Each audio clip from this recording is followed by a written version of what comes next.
कर जंटा राय ए बाबू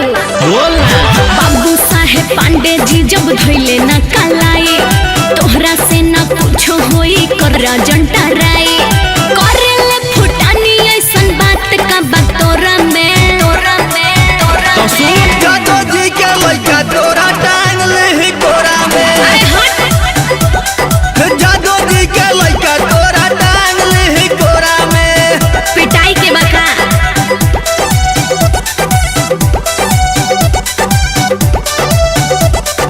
टांग ले कोरा में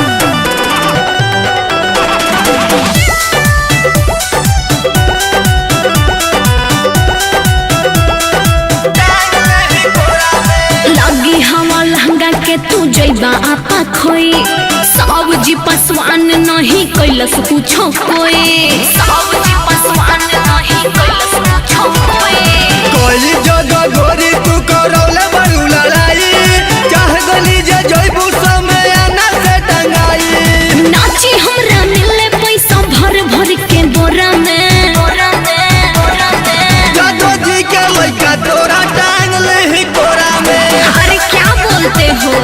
जादो जी के लइका तोरा टांग ले कोरा में अरे जा जा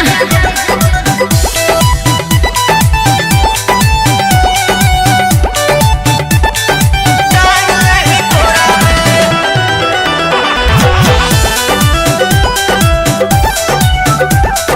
टांग ले कोरा में हटा होने दूर जानी कर परेशान हो छोटन छाया बाड़ा अभी बाबू तू नादान हो छोटन छाया बाड़ा अभी बाबू तू नादान हो कहे धंधी पाला तोर पड़ल बोली यार बा